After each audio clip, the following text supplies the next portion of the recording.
일단 첫 번째로 작용, 반작용, 상호작용 구분하는 거 일단 첫 번째 여러분들 염두에 두도록 하시고. 자, 그 다음에 이제 이번 단원에 제일 많이 나오는 게 뭐냐면 요 밑에 살짝 글씨나오는 생물의 적응이라고 되어 있죠. 뭐냐면, 작용에 대한 얘기를 계속 배울 거예요, 우리가. 작용에 대한 얘기. 그래서 일단 작용이니까 누가 누구한테 영향을 준다고? 비생물적 요소가 누구한테? 생물 요소한테 영향을 주는 걸 얘기를 한다. 그럼 비생물적 요소니까 어떤 걸 우리가 주로 배울 거냐 하면 한 5가지 정도 되는데요. 첫 번째는 이제 우리 책에 보시면 처음 뭐 나왔냐면 빛 나와요. 빛과 생물 이렇게 나오죠. 빛. 두 번째 뭐 나오냐 하면 온도와 생물 이렇게 나와. 그 다음에 물과 생물. 그리고 네 번째 공기와 생물. 그리고 생활형. 이제 사는 동네 이런 거야. 쉬운 거부터 하죠. 쉬운 거. 생활형 얘기 좀 할게요. 생활형. 생활형은 동물하고 식물을 항상 구분하는데 동물하고 식물에서는 이건 쉬워. 동물은요. 그 개구리 알아요? 개구리? 개구리 알아요? 알아요? 알아요? 그럼 하마 알아요? 하마? 하마. 아직까지 영어로도 아는 애들이죠? 그죠? 악어도 알아요? 악어? 이것들 봐. 영어 잘하는구나. 얘네 셋이 다 어떻게 헤엄쳐요? 물속에서. 어떻게 헤엄치냐면 콧구멍 내놓고요. 그죠? 그 다음에 눈 내놓고요. 맞나요? 그 나머지는 잠겨 있죠. 개구리도 이렇게 돼 있고요. 요 밑에는 이제 이렇게 되면 하마고요. 그죠? 이렇게 되면 악어고요. 이렇게 되면 개구리고요. 맞죠? 다 똑같다니까? 콧구멍하고 눈만 내놓고 헤엄치고 다니고 있어요. 같은 지역, 같은 생활 형태를 가지니까 얘가 사는 모습도 똑같다. 이게 생활형이야. 어렵냐 이거? 물에 사니까, 물에서 헤엄치고 사니까 같은 모양으로 헤엄친다. 이 말이잖아. 물에 사니까 같은 모양으로. 물이 생물한테 작용. 됩니까? 아무것도 아니야. 끝. 그 다음에 식물에 대한 생활형은 라운키에르라는 사람이 이름도 더러워. 그러니까 니네가 뭐 하나 해갖고 좀 바꾸라고. 라운키에르가 뭐냐 이름이. 라운키에르의 생활형 구분을 해놨어 얘가. 아따 이름도 라운키에르가 뭐냐. 마음에 안 드는 애들 있어. 랑비에르 뭐 이런 애들 마음에 안 들어. 라운키에르 얘가 뭐 했냐면 식물들을 여러분들 이제 그림 보시면 요 그림 잠깐 볼게요. 여기 179페이지에 있는 그림을 보시면 겨울눈의 위치에 따라 구분해 놨거든요. 겨울눈의 위치. 겨울눈 뭔지 알아요? 겨울눈? 알아 몰라? 얘들 아직도 발동 안 걸려가지고. 겨울눈이 뭐냐면 나무가 이렇게 생겼어. 나무가 이렇게 있어요. 이렇게 가지 뻗고 이렇게 이파리 이렇게 있었을 거 아니야? 맞죠? 근데 얘가 이제 가을이 되면 낙엽 다 떨어지고요. 그 다음 어떻게 되냐면 앙상하게 가지만 이렇게 남아있어요. 근데 내년에 이 가지에서 잎이 또 나야 되잖아. 그래서 그 잎이 나거나 내지 이거보다 더 뭐 어쨌든 더 단순하게 사는 놈도 있지만 여기서 이제 잎이 나야 되는 잎이 나야 되는 자리에 요렇게 털 달려가지고 이렇게 눈이라는 걸 이렇게 놔둔다고. 그래서 여기에 내년에 가지가 되거나 잎이 될 만한 이 어린 구조물을 여기다 쌓아놓고 이렇게 보호하고 요 상태로 겨울을 난단 말이야. 얘가 겨울눈이야. 그럼 얘가 그만큼 얘한테는 소중한 놈일 텐데 내년에 써야 되니까. 내년에 자라야 되니까. 근데 이 겨울눈의 위치를 느티나무 같은 애는 지상 30cm 위에다가 딱 올려놓고 겨울을 나더라고. 근데 만약에 이렇게 딱 달아놨는데 이 동네가 추워서 바람 쌩쌩 불고 졸라 추우면 요대로 놔두면 안 되잖아요. 그죠? 얼어 죽을 거 아니야. 근데 느티나무가 요렇게 딱 위에다가 올려놓고 살고 있다는 얘기는 이 동네가 별로 바람이 쌩쌩 불거나 눈보라가 치거나 별로 추운 동네가 아니란 얘기라고요. 이해돼요?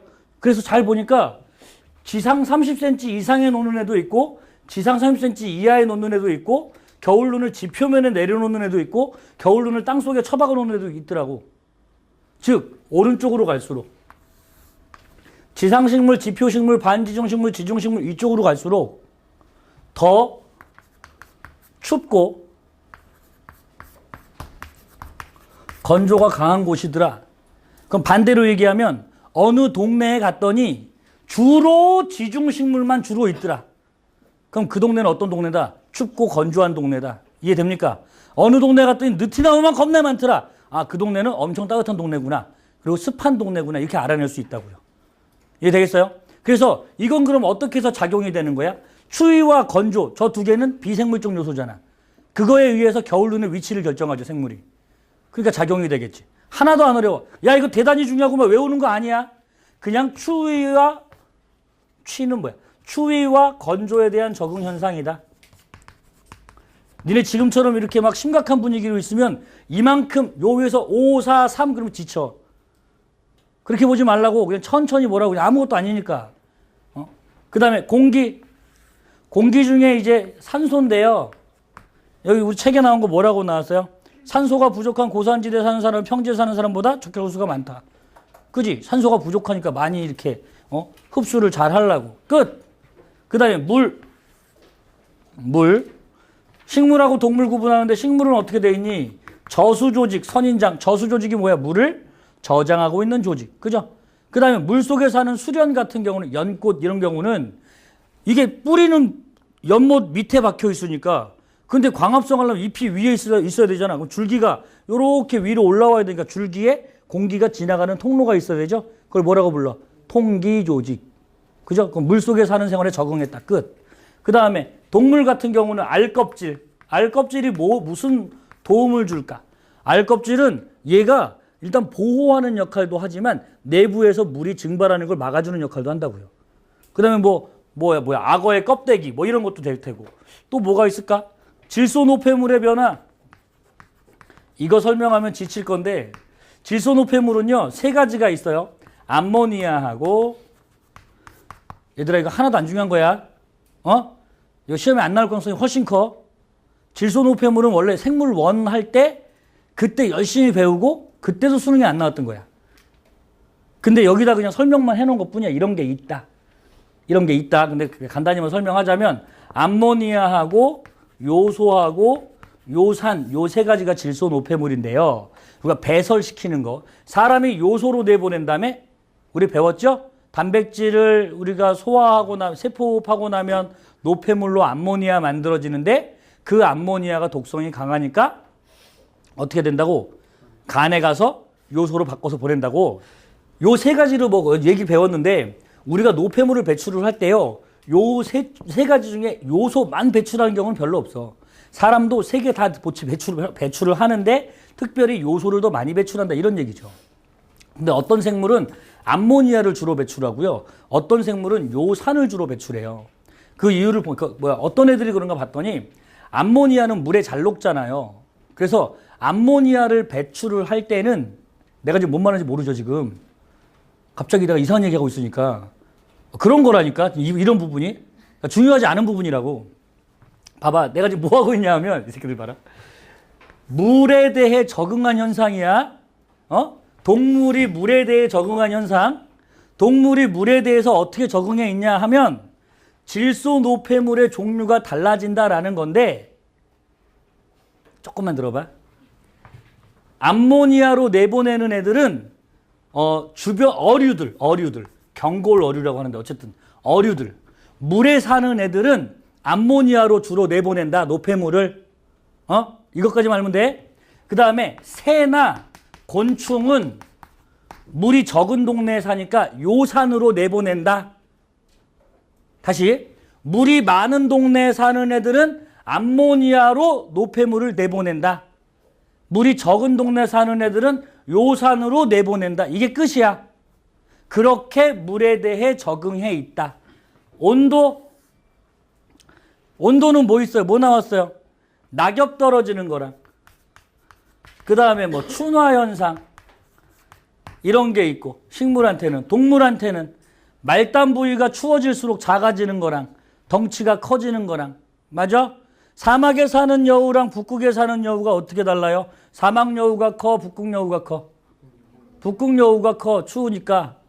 덩치가 커져. 그래서 덩치가 크게 해서 표면적을 체중당 표면적을 작게 하는 거지.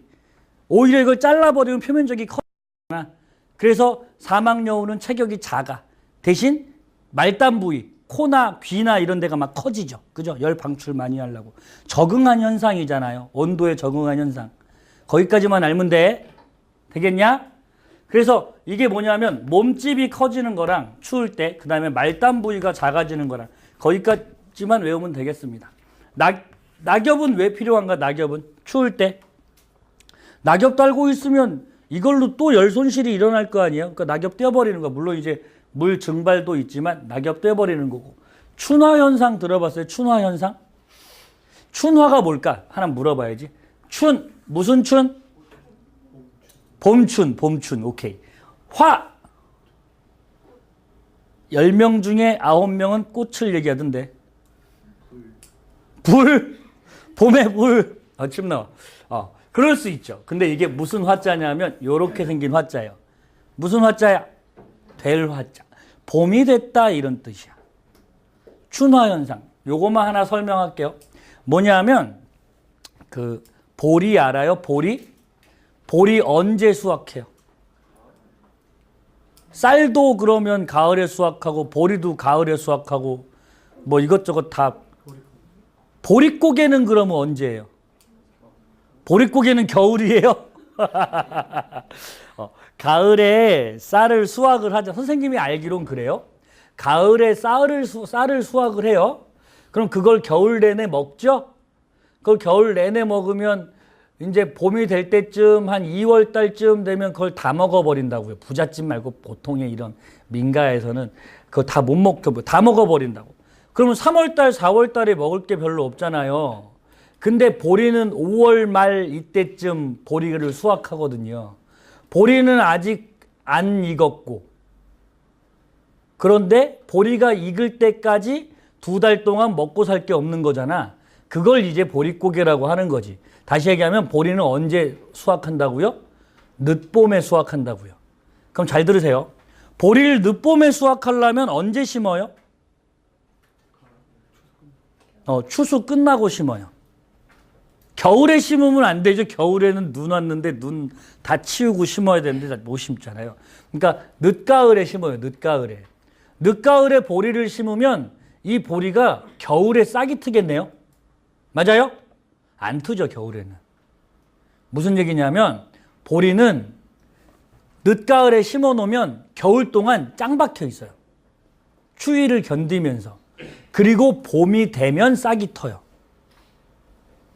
그런 습성을 이용하는 건데 뭐냐면 그렇게 봄이 되면 싹이 터요. 그래서 얘가 막 자라가지고 5월 말에 내가 수확을 했어. 근데 올해따라 보리밥이 계속 먹고 싶어서 보리를 한 번 더 심고 싶은 거야. 이모작 하려고 6월 달에 보리를 딱 땅에다 심었어요. 그럼 그 보리가 7월 달에 싹이 틀까? 얜 겨울을 보내야 싹이 튼다니까요. 무슨 말인지 알겠지? 그럼 어떻게 해야 돼? 심기 전에 보리 이삭을 쫙 모아서 냉동실에다 넣어놓고 한 2주 동안 계속 춥게 해준 다음에 얘를 꺼내서 땅에 심는 거지. 그럼 보리가 봄이 됐네? 라고 생각하고 싹이 트는 거라고요. 그걸 뭐라고 불러요? 춘화현상이라고 불러요. 춘화현상. 그러니까 춘화현상은 결국엔 다시 얘기하면 보리를 냉동실에다 넣는 거니까 고온 처리하는 거, 저온 처리하는 거. 저온 처리하는 거. 그래서 겨울을 지나게 하는 거. 이걸 춘화현상이라고 합니다. 아무것도 아니야. 여기까지 이제 정리한 게 온도랑 물하고 공기하고 생활형인데 여기까지 정리했더니 잠들었어요. 대단한 친구. 내가 얘기했죠? 처음에 너무 집중하지 말라고. 내가 지금 여기다 쭉 썼지만 이건 시험에 거의 안 나와요. 이제부터 할 게 시험에 나와요. 이제 깨워주세요. 친구 자는 친구들 있으면 샤프로 이렇게 살짝 손등도 찍어주시고 싸대기 좀 날려주시고 해주세요. 여기 봐. 이제 빛에 대한 걸 볼게요. 빛도 종류가 여러 가지가 있어요. 시험에 나오는 게 여러 가지가 있어요. 첫 번째는 빛의 세기, 두 번째는 빛의 파장, 세 번째는 빛의 방향, 네 번째는 빛의 광주기성.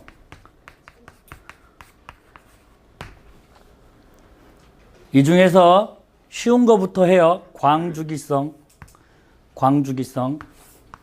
광주기성은 장일식물과 단일식물을 구분하는 거예요. 장일식물, 단일식물. 장일식물이 뭐냐면 말 그대로 하면 장, 길다, 일, 낮 이런 뜻이거든요. 그래서 얘를 장, 롱, 데이, 플랜트 이렇게 불러요. 그러면 단일식물은 뭐라고 부를까요? 요 발음이 굉장히 어려워요. 쇼트, 데이, 플랜트 이렇게 불러요. 낮이 길 때 꽃이 핀다고요. 또는 열매를 맺는다고요. 얘는 낮이 짧을 때 꽃이 핀다고요. 그럼 생각해봐. 요렇게 하루가 24시간인데요. 통상 한 10시간 정도? 10시간 정도 되는 요 밤의 길이를, 여기가 밤이고 여기가 낮이지? 요 밤의 길이를 식물의 한계 암기라고 부르는데, 꽃이 피기 위한 기준. 근데 장일식물은 요 한계 암기보다, 그러니까 낮이 어때야 된다고? 낮이? 장일식물이니까 한계 암기가 이만큼이면 낮이 요렇게 길 때, 이럴 때 꽃이 핀다. 이런 무슨 식물이라고 부른다고? 얘를 장일식물이라고 부른다고요. 그리고 단일식물은 어떨 때 꽃이 핀다고? 한계 암기보다 밤이 더 요렇게 길어지면, 그럴 때 꽃이 피면 뭐라고 부른다고? 얘를 단일식물이라고 부르는 거야. 이해 되겠니? 그래서 우리 책에 보니까 뭐라고 나왔냐면, 책에 그림을 좀 잘 보세요. 그림에 뭐라고 나왔냐? 요 그림이 좀 잘 안 보이죠? 여러분들 책을 좀 주목하세요. 보시면 이게 영어로 나와서 조금 헷갈리긴 하죠? 요 점선을 뭐라고 나왔냐면, 요 가운데 영어로 뭐라고 써 있어? 크리티컬 라이트 랭스라고 돼 있죠? 요게 이제 한계 암기야. 왼쪽에 있는 식물을 보니까 요 가운데만 꽃이 폈죠. 그죠? 맞아요? 왼쪽에 있는 식물을 보니까 가운데만 꽃이 폈어. 한계 암기보다 밤이 길어지고 낮이 짧아지니까. 맞아요? 낮이 짧아지니까 꽃이 핀 걸로 봐서는 얘는 장일식물이라고 부를까? 단일식물이라고 부를까? 단일식물이라고 부르겠죠. 그래서 옆에 뭐라고 나왔어요? 여기 쇼트 데이 플랜트 이렇게 나왔어요. 맞죠? 오른쪽에 있는 식물은 어때요? 언제 꽃이 폈어요? 여기서 꽃이 폈죠? 근데 오른쪽 건 뭐 이상하니까 냅두고, 이쪽 거 보면 낮이 길 때 꽃이 피니까 뭐라고 돼 있어요? 롱 데이 플랜트 이렇게 나왔어요. 맞니? 근데 이제 잘 봐봐. 이놈을 좀 보자. 이 오른쪽에 잘라진 걸 좀 보자. 분명히 얘는 지금 낮의 길이가 짧아요. 맞죠? 낮의 길이가 짧은데도 불구하고 얘 뭐라고? 장일식물이 꽃이 지금 펴 있다고. 맞니? 그래서 왜 그런가 사람들이 연구해 보니까 결론을 내렸는데, 뭐라고 결론 내렸냐면, 그러니까 결론만 얘기하자면 낮의 길이가 중요한 게 아니라 뭐가 중요하냐면 밤의 길이가 오히려 더 중요하더라고. 그것도 밤의 길이가 그냥 밤의 길이가 아니라 연속적인 밤의 길이가 중요하더라고.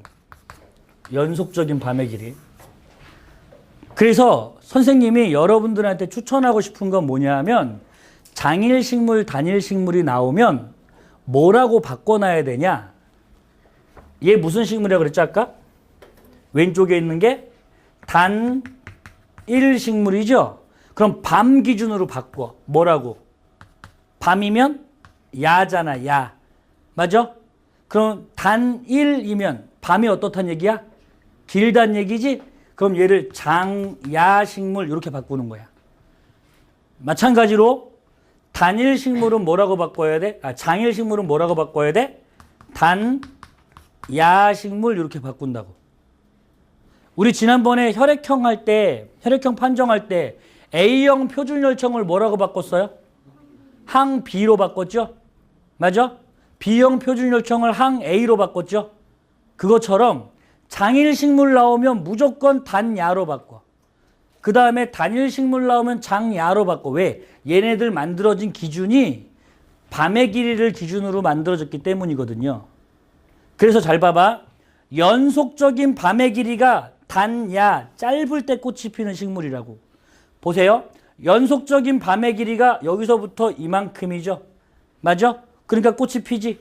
밤이 짧으니까. 얘는요. 밤이 연속적으로 이만큼 기니까 꽃이 안 펴요. 얘 연속적인 밤의 길이가 잘려가지고 이만큼씩 각각 되어져 있잖아.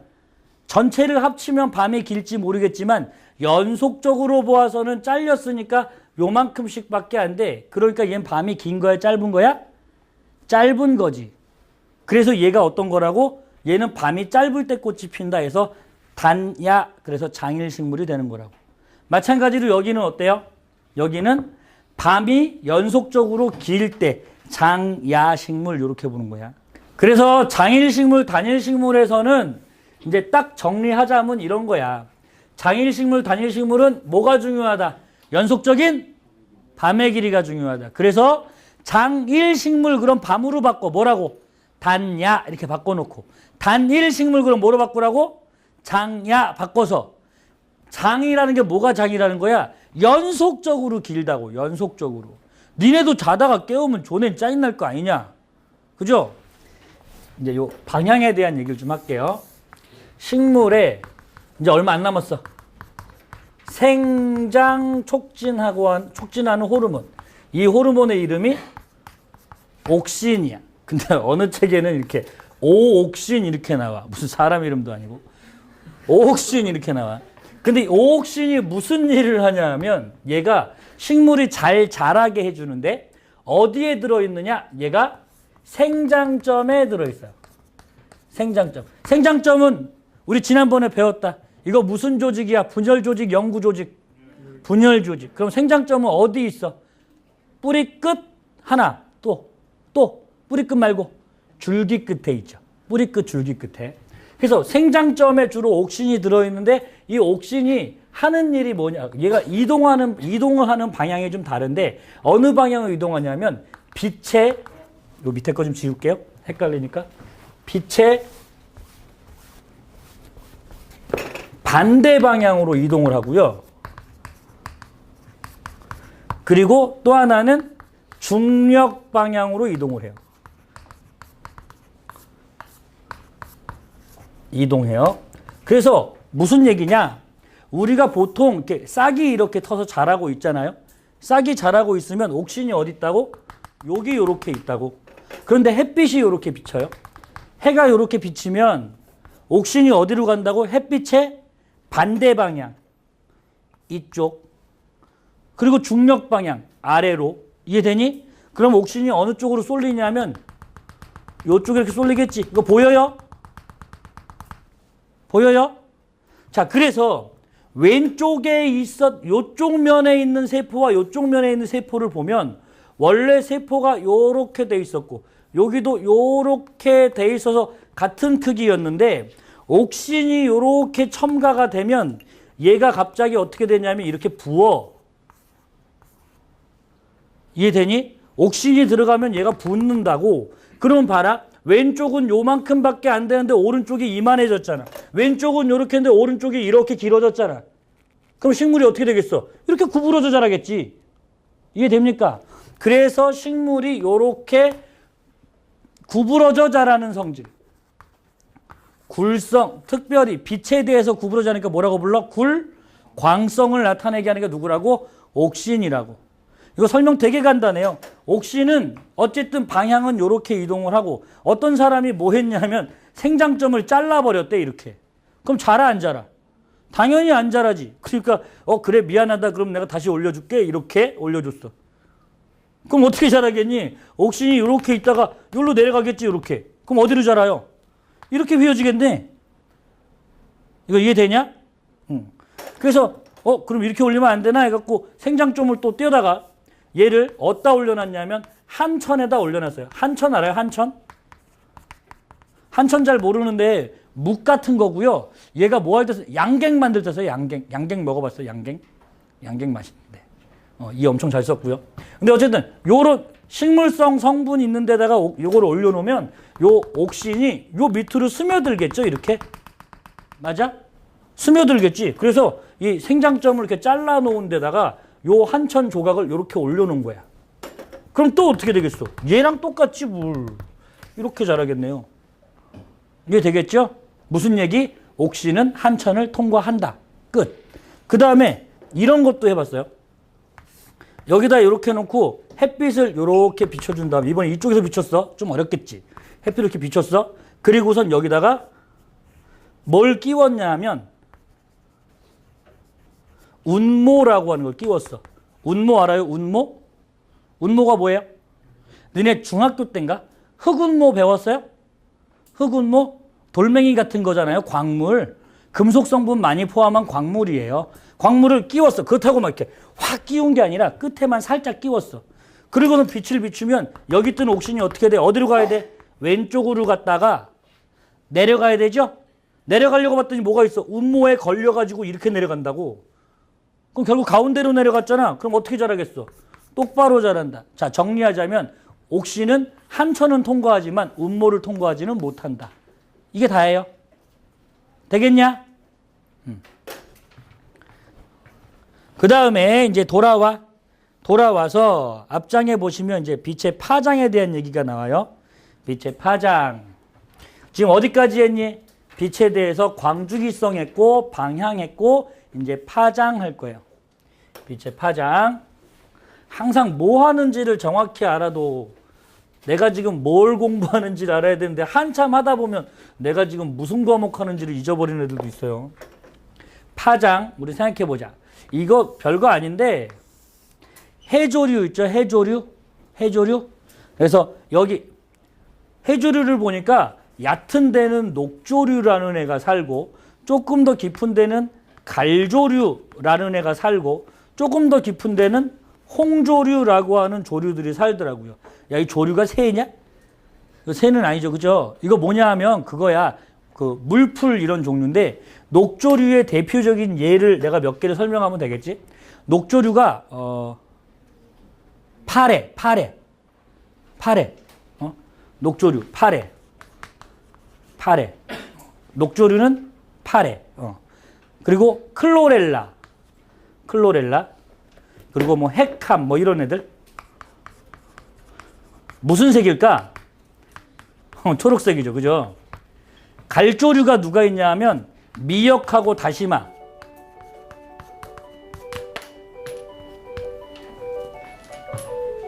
그 다음에 홍조류는 김 이런 애들이야. 근데 왜 파래는 여기만 살고 깊은데 안 살까? 이런 거야. 사람들 궁금했나 봐. 별게 다 궁금해. 미쳐가지고 이거 왜 궁금해? 우리는 하나도 안 궁금한데요. 그죠? 녹조류가 왜 여기 살고 홍조류는 왜 깊은 데 살까를 봤더니 여러분들이 이제 이 정도는 이제 우리가 알고 있잖아요. 가시광선 중에 우리가 빨주노초 파남보 있죠? 그러면 빨주노초 파남보 중에서 보라색을 파란색으로 쓸게요. 빨주노초 파남보 중에서 파장이 누가 길어요? 빨강이 길어요. 오, 대단하다. 가시광선이 400에서 700나노미터의 파장을 갖죠? 요 정도는 우리도 알고 있잖아요. 알고 있다고 해. 그러니까 어쨌든 그러면 빨강이 파장이 긴 쪽이니까 이쪽이 400나노미터, 700나노미터. 빨강이 긴 쪽이니까 400, 700. 그렇지. 700나노미터 쪽이고 이쪽이 400나노미터 쪽이야. 근데 봐라. 우리 파장을 생각해 보면 파장이라고 하는 게 이런 거잖아. 웨이브잖아. 웨이브. 이야 이렇게 가는 거랑 그 다음에 이야 이렇게 가는 거랑 두 개를 비교해 보면 파장은 누가 더 길어요? 위에 거 아래 거? 위에 게 파장이 길어요. 근데 선생님이 이거 그릴 때 위에 거 그릴 때 더 힘들었을까? 아래 거 그릴 때 더 힘들었을까? 아래가 힘들었겠지. 무슨 얘기야? 아래 걸 그릴 때 더 힘들었다는 건 얘가 가진 에너지가 더 크다 이런 얘기지. 다시 얘기하면 파장이 짧은 게 에너지가 크다. 에너지가 크면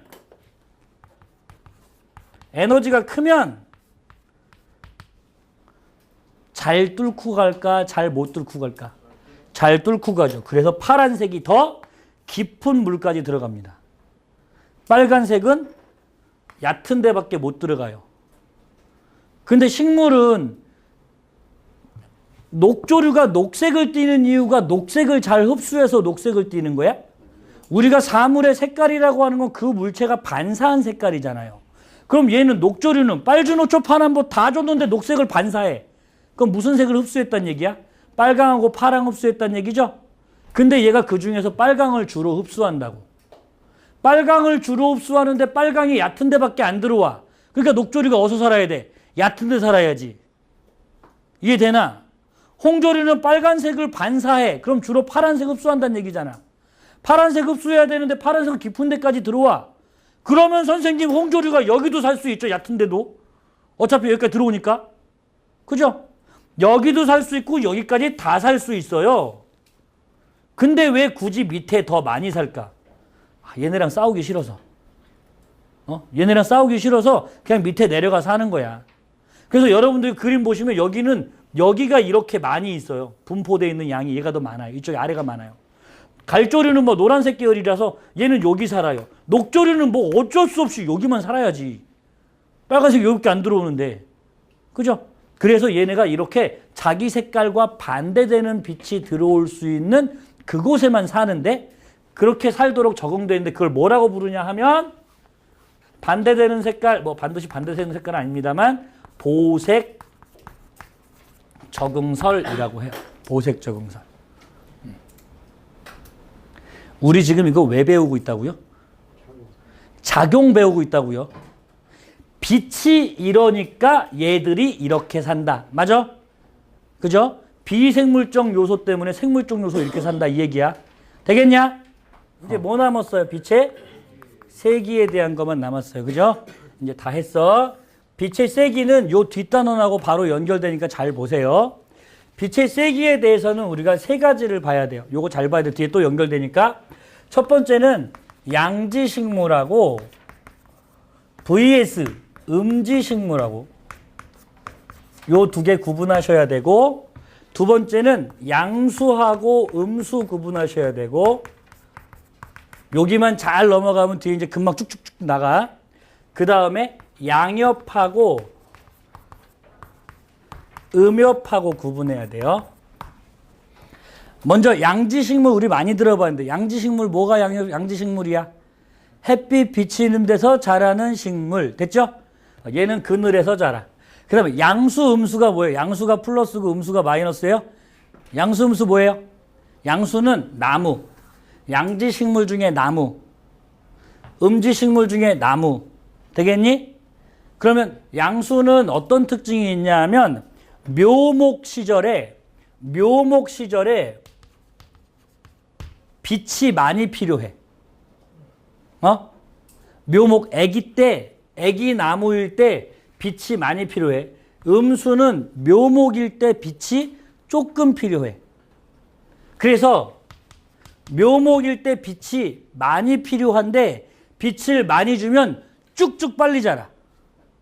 근데 얘는 빛이 조금 필요한데 빛이 조금 있으면 천천히 자라. 이해되겠니? 그거 기억하시면 돼. 다시 양수 음수는 묘목 시절에 빛이 필요량만 결정하면 된다고. 됐죠? 그 다음에 양엽 음엽에서 이 엽이 뭐예요? 양엽이에요? 미안해요. 엽이 뭐예요? 이파리죠. 이파리. 그지? 양엽은 햇빛 비치는 데 있는 잎. 음엽은 뭘까? 햇빛이 별로 잘 안 비치는 데 있는 잎. 다시 얘기하면 위쪽에 달린 잎이 양엽, 아래쪽에 달린 잎이 음엽. 양엽을 보니까 어떻게 생겼냐 하면 양엽은 일단 얘가 이렇게 이파리가 있으면 양엽은 좁고 두꺼워요. 그런데 음엽은 햇빛이 조금밖에 안 들어오니까 넓고 대신 얘가 얇아요. 구분할 수 있을까? 그럼 얘가 왜 두꺼운지 이렇게 딱 단면을 살펴봤더니 얘는 우리가 단면 예전에 봤었죠? 윗면 표피, 밑면 표피, 기공이 있고요. 밑면 표피. 그 다음에 여기 관다발. 그리고 여기에 특별히 요 관다발을 조금 더 밑에다 그릴까요? 특별히 요 밑에는 무슨 조직이라고 불러 이거? 해면 조직. 맞아? 해면 조직은 그냥 있는데 여기 무슨 조직이? 울타리 조직, 책상 조직이 더 두껍게 배치가 되어져 있더라고. 왜? 햇빛이 잘 들어오니까 광합성 열나 많이 하려고. 그런데 음엽 같은 경우는 얘는 윗면 표피, 아랫면 표피. 뭐는 비슷한데? 해면 조직은 비슷한데. 이해할 수 있나요? 그런데 책상 조직이 누구보다 얇더라. 위에 있는 양옆보다 책상 조직, 즉 울타리 조직이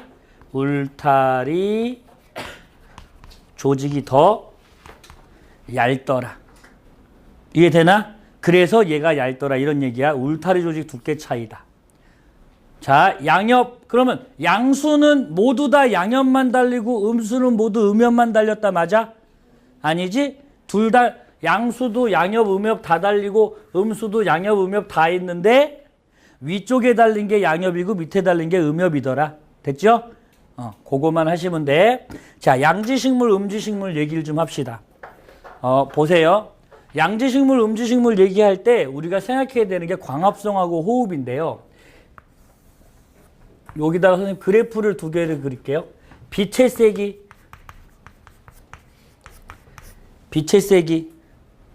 빛이 점점 세져요. 광합성량 어떻게 될까?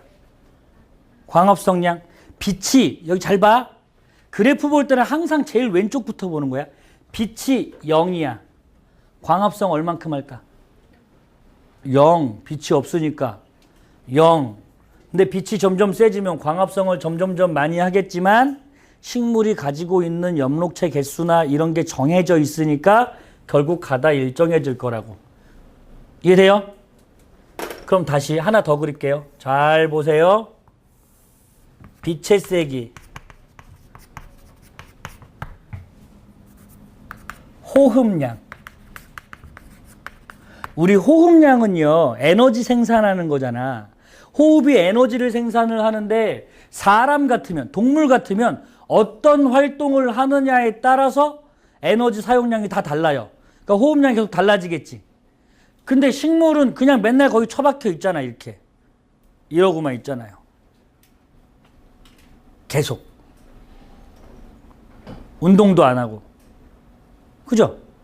그러니까 에너지 소모하는 양이 거의 일정하다고요. 빛이 세거나 말거나 얘 그냥 이렇게 돼 있지.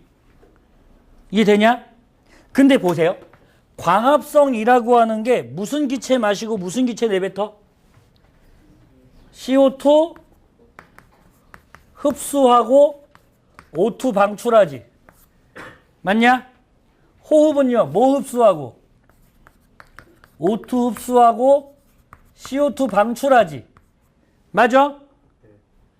그러면 이 두 개를 합쳐서 그림을 그리는 거야. 이 두 개를 합쳐서 그림을 그려보면 내가 여기다가 빛의 세기라고 썼어. 빛의 세기라고 썼어. 여기 Y축에 뭐라고 쓸 거냐면 CO2 두구두구두구두구두구 CO2 흡수량이라고 쓸 거야. 그리고 여기가 0이야. 그럼 이쪽은 뭐가 될까요? CO2 방출량 이렇게 되겠지. 그럼 잘 봐. 항상 그래프는 왼쪽부터 빛의 세기가 0이야. 그럼 광합성을 하나도 못하죠. 하지만 무엇은 할 수 있어요? 호흡은 하죠. 그러면 호흡하니까 아싸 이렇게 찍어요? 아니지. 얘는 CO2 방출이니까 결국 얘가 플러스가 아니고 마이너스가 되는 거지. 이쪽이 플러스가 돼야 되는 거고. 뭐 밑에 거 몰라도 되고요. 방출이니까 흡수 그래프를 그리면 얘는 마이너스가 되는 거잖아요. 그래서 1로 내려와서 출발하게 되지. 그럼 빛을 계속, 빛이 세거나 말거나 호흡량은 계속 이렇게 돼 있겠네요. 맞아? 맞아? 그리고 광합성이 여기서 출발이라고, 이렇게. 이거 이해됩니까? 그럼 이걸 뭐라고 부르고, 요만큼을 뭐라고 부르고, 호흡량이라고 부르고. 됐나? 그럼 광합성한 양을 내가 여기서 이렇게 표현하려고 한다면 광합성한 양은 어떻게 표현할까? 여기서부터 이렇게 표현을 해야 되는 거지. 이거 이해되니? 이거 이해되니? 그래서 결국 아래에서 이렇게 요 점선부터 올라간 게 결국 얘랑 똑같은 거거든요. 그럼 총 진짜로 광합성한 양은 얼만큼이 되는 거야? 여기서부터 여기까지가 요게 총 광합성량이 되는 거죠. 맞니? 광합성을 뭐라고도 부르니까, 동화 과정이라고도 부르니까 총 동화량 이래도 되는 거겠다. 되겠냐? 또는 광합성은 생산하는 거니까 총 생산량 이래도 되겠지. 이해돼? 포도당 막 생산할 거니까. 근데 총 생산은 이만큼 했지만 얘가 자기가 살기 위해서 호흡으로 얼만큼을 써버렸어. 이만큼을 써버렸어. 그럼 진짜로 생산한 건 얼만큼밖에 안 되는 거야? 요만큼밖에 안 되는 거죠. 요만큼. 맞니? 지한테 남는 거는. 그럼 요게 뭐가 되는 거야? 순생산량. 이해됩니까? 정리하자면 총 생산량은 순생산량과 뭘 더한 거랑 같아? 호흡량 더한 거랑 같고, 반대로 얘기하자면 순생산량은 뭐와 같아? 총 생산량에서 못 뺀 거랑 같다. 호흡량 뺀 거랑 같다. 이 얘기지. 어렵냐 이게? 아무것도 아니잖아. 근데 내가 지금 이 얘기하면서 뭐 얘기해야 되냐면 양지 음지 얘기를 해야 돼. 저거 얘기하는 게 뭐 여러 가지 있겠지만 우리 일단 여기서 몇 가지만 좀 설명을 해보고 그 다음에 저거 설명을 해줄게요. 잘 봐봐. 그러면 얘를 보니까 빛이 0일 때는 광합성을 하나도 못해서 계속 CO2를 방출만 해. 그러다가 빛이 조금 세지니까 광합성 요만큼 한 거지. 맞냐? 그래서 호흡량이 마치 줄어든 것처럼 보여. 근데 호흡량을 줄인 게 아니라 호흡량은 똑같이 하고 광합성에서 그 호흡량만큼을 채운 거지. 맞아? 부족한 걸 채운 거야. 그럼 점점 근데 요대로 놔두면 어떻게 될까? 쓰는 게 많으니까 죽을 거라고요. 이대로 놔두면. 얼만큼은 돼야? 최소한 요만큼은 돼야. 야, 선생님이 한 달에 내가 밥값으로 얼마를 쓸까요? 응? 내가 사실 우리 집이 엔겔 계수가 좀 높아서요. 식료품 비용이 굉장히 많이 들어가요. 먹는 데도 엄청 많이 쓰거든요. 전혀 아끼지 않아요. 한 달에 좋아. 얼마나 먹어야 되는 거지? 한 달에 생활비가 얼마나 한 500만 원 쓴다고 할까? 엄청 먹어야 되네. 안 돼. 이렇게 먹으면 죽을 수도 있어. 안 되겠다. 한 달에 그래 200만 원 먹는다고 하자. 다행이다. 죽을 뻔했다. 그러면 내가 돈을 하나도 못 벌어도 얘가 200만 원을 계속 써야 되는 거잖아. 맞아? 근데 요대로 놔두면 어떻게 돼요? 파산이지, 죽지, 그지? 그래서 시간이 지나서 내가 안 되겠어. 아무래도 일을 좀 해야 될 것 같아서 선글라스 장사 시작하는 거야.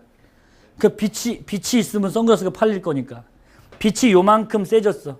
그래서 선글라스를 요만큼 팔았다고. 그래서 마이너스 150만 원 됐어. 주변 사람들이 보더니 너 미쳤어? 먹을 걸 150만 원을 줄였어? 굶어 지금? 그 얘기 아니죠. 그죠? 선생님 똑같이 200만 원 썼지만 내가 50만 원 채워 넣은 거잖아요. 이해되냐? 근데 요 정도가 되면 어떻게 돼? 요 정도가 되면. 그러다가 이 정도가 되면. 그럼 밖에서 봤을 때는 내가 먹지도 않고 쓰지도 않고 벌지도 않고 그죠? 0인 거잖아. 근데 아니지. 내가 쓴 만큼 벌어들인 거지.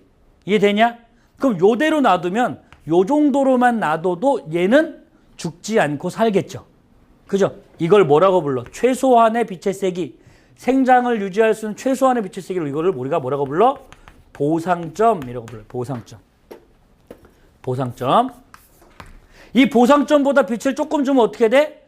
결국은 죽어. 계속 손해나니까. 이해되냐? 식물이 내가 죽는 게 아니고 식물이. 자, 보상점보다 빛이 세면 드디어 뭐 할 수 있게 돼 이제 저축할 수 있게 되는 거지 요만큼씩. 이해되니? 이 저축하는 양을 우리가 뭐라고 부르는 거야? 순생산량이라고 부르는 거야. 이해돼요? 근데 점점 빛이 세져. 그래서 내가 선글라스를 겁내 많이 파는 거지. 거의 재벌이 선글라스 재벌이 막.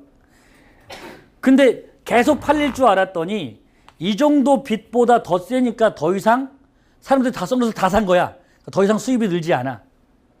그래서 여기를 뭐라고 불러요? 광합성을 최대한 포화되게 했습니다. 해서 광포화점이라고 부르는 거죠. 요 두 점을 기억하세요.